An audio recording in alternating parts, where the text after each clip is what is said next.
우리 일상생활은 숫자로 뒤덮여 있죠. 예를 들어서 여기에 빨간색도 숫자죠. 이 신호등이 바뀌는 시간도 숫자고, 여기에 도로가 차가 가는 최고 속도도 숫자고, 이 도로의 폭도 실제로는 숫자로 디자인되어 있죠. 그리고 사람들이 사용하는 이 휴대폰도 실제로는 숫자가 왔다 갔다 하는 식으로 사용되죠. 오늘은 벡터의 기초에 대해서 살펴보려고 합니다. 구체적인 강의 내용을 살펴보면 숫자가 어떻게 발명됐고 발전되었는가, 단일수와 단일수가 아닌 순서가 있는 수들의 집합을 레코드 데이터라고 하는데, 이 레코드는 왜 중요한가에 대해서 얘기할 거고, 포인트와 포지션 벡터가 왜 다른가, 그리고 스칼라와 스칼라고, 그리고 디펜던트 벡터는 무엇인가에 대해서 얘기할 겁니다. 그리고 벡터의 기본 연산인 더하기와 빼기에 대해서 살펴보고, 스칼라 프로덕트, 벡터 프로덕트, 아우터 프로덕트에 대해서 간단하게 살펴볼 예정입니다. 그 다음에 단위 벡터가 무엇이고 벡터 스팬이 무엇인가에 대해서 살펴봅시다. 다윈의 조상은 원숭이하고 바이러스이지만 우리 조상은 사람이죠. 이렇게 아담이 사과를 이렇게 얻어먹는 거, 이것도 숫자죠. 아담은 동물들의 몇 마리인가, 오늘 사과 먹은 게 몇 개인가, 이런 것들에 대해서 계산을 했을 겁니다. 따라서 사람은 기본 연산에 대해서 손가락이나 돌, 나무가지 등을 사용해서 계산을 했을 수도 있습니다. 그래서 유물의 기록이 항상 시초는 아닙니다. 그럼 숫자는 어떻게 발명되었을까요? 각 나라마다 다른 수의 표기 시스템을 개발했습니다. 예를 들어서 한국과 중국과 같은 동아시아권에서는 한자로 이렇게 초기에 숫자를 사용을 했죠. 인도 아라비아 숫자는 현대 숫자로 발전을 했는데, 초기에 브라미 숫자들이 우리가 현재 사용하는 이런 수로 발전을 했습니다. 잉카 문명의 경우는 문자가 없었대요. 그런데 퀴프라는 실의 매듭으로 숫자를 나타내고 세금이라든가 이런 걸 거둘 때 사용을 했다고 하네요. 숫자의 위치값 체계는 숫자의 발전에서 획기적인 거였는데요. 예를 들어서 3724라고 하는 숫자는 3은 1000자리고 7은 100자리고 2는 10자리, 4는 1자리. 그래서 이 자릿수에 따라서 그 각각의 값들이 결정된다는 거죠. 인도에서 5세기경에 정립이 됐다고 하네요. 이 자릿수의 개념은 수를 이해하고 조작하는데 정말 쉽게 만들었어요. 따라서 누구나 쉽게 계산할 수 있게 됐고, 특히 컴퓨터에서 사용하는 이진수 체계에서 여기에 1은 1이고 여기에 2는 2고 자릿수가 여기에 1은 4고, 이런 자릿수 개념이 현재 컴퓨터에서 사용을 하고 있죠. 숫자 발전에서 또 다른 중대한 발전은 0의 발명이에요. 인도에서 6세기경에 없다는 개념으로 0을 표시를 했다고 해요. 이 0이 덧셈의 항등원이죠. 따라서 3 더하기 어떤 A가 0이 되는, 항등원 되는 값을 찾으면 A는 마이너스 3이 되고, 이 마이너스 3은 덧셈의 역원이라고 하고, 이거는 음수가 되네요. 0의 발명은 대수학에서 덧셈의 항등원, 역수, 음수를 체계적으로 수립하는 데 바탕이 되었습니다. 현재 숫자는 모로코에서 각의 개수로 숫자를 도안했다고 하는데요. 1의 경우 각이 하나고, 2의 경우 2개, 3의 경우 3개, 그 다음에 0의 경우는 없죠. 이런 식으로 도안을 했다고 하는데 실제로 근거는 명확하지 않대요. 그렇지만 이 숫자의 모양은 만국 공통으로 사용하는 숫자가 되었죠. 수의 기본적인 사용은 하나, 둘, 셋, 넷, 셋이는 거예요. 여기서 수화를 보면 1, 2, 3, 4, 5, 6, 7, 8, 9, 0이에요. 이 수화에서 카운팅을 하게 되는데, 셀 수 있는 수는 자연수하고 정수이죠. 유리수하고 실수는 어떤 수하고 수 사이에 항상 무한히 많은 수들이 존재하기 때문에 셀 수가 없어요. 수를 사용하는 또 다른 예를 살펴보면 주민등록 번호가 있죠. 홍길동이라는 사람의 주민등록번호는 이 사람, 이거 홍길동이가 여자네요. 이 홍길동을 고유하게 인식하는 방법으로 숫자가 사용될 수 있어요. 지구상의 모든 사람을 인식하려고 하면 10자리 숫자만으로도 가능해요. 굉장히 효율적으로 표현할 수 있죠. 수의 또 다른 사용은 이런 지름을 측정하는데 사용할 수 있어요. 이거는 밀리미터고 51.7mm네요. 항상 측정에서는 측정 단위가 반드시 있어야 돼요. 뭐니 해도 수의 사용은 수학에서 하죠.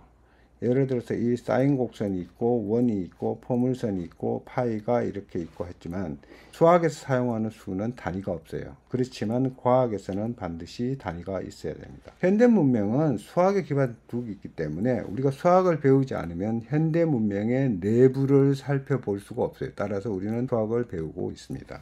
이 단일 숫자가 아닌 순서가 있는 수들의 집합이 되게 중요한데, 예를 들어서 서울과 부산이 있는데 이 지도의 위치를 나타내려고 하면 반드시 두 개의 수가 필요하죠. 서울의 경우는 북위 37도, 동경 126도, 부산의 경우는 북위 34도, 동경 128도, 이렇게 반드시 두 개의 수가 필요하죠.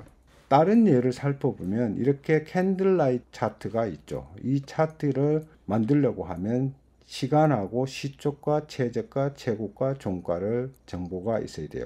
이렇게 레코드라고 하는 거는 순서가 있는 수의 집합이라고 얘기를 하는데, 여기에 있는 모든 데이터들은 실제로는 레코드가 되죠. 몸무게하고 키를 따로따로 각각 모아 놓으면 몸무게의 평균이나 키의 평균이나 또는 편차 정보밖에 우리가 가질 수가 없어요. 그렇지만 순서에 있는 수들의 집합, 예를 들어서 이런 레코드를 많이 모으면 평균 편차 정보뿐 아니라 몸무게와 키의 관계 정보를 우리가 찾을 수 있어요. 우리가 원하는 대부분의 정보는 이 관계 정보죠. 따라서 레코드 데이터가 우리가 많이 사용하는, 일반적으로 사용하는 형태예요. 우리가 사용하는 데이터들은 보면 텍스트가 있고 이렇게 이미지가 있고 이렇게 오디오가 있고 이렇게 비디오가 있어요. 이런 데이터들은 반드시 숫자로 변환해야 처리를 가능해요.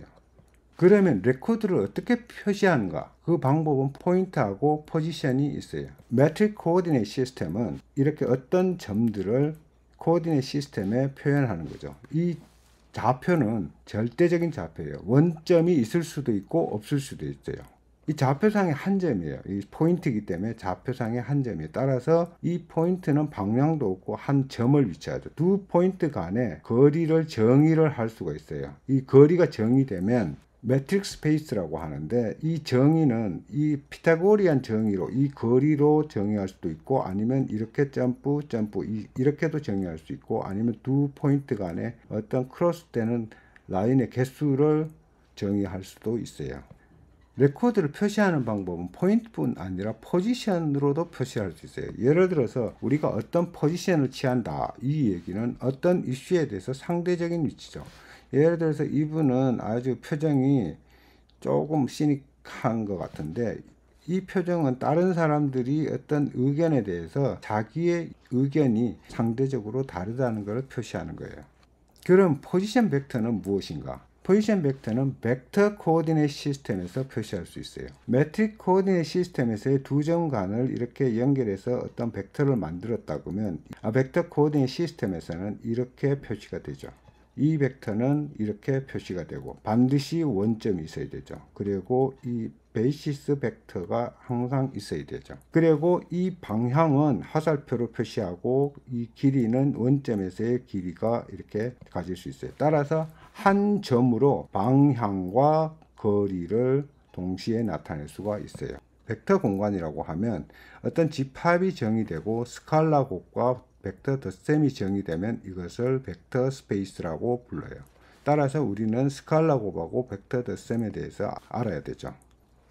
포지션 벡터는 쉽게 벡터라고 얘기를 하기도 해요. 여기서 이 벡터는 원점에서 이 방향으로 거리하고 방향이 있죠. 근데 방향을 표시를 할 때는 화살표로 표시할 수 없으니까 실제로는 X축하고의 시계 반대 방향으로 돌면 플러스가 되고, X축에서 시계 방향으로 돌아가면 마이너스라고 불러요.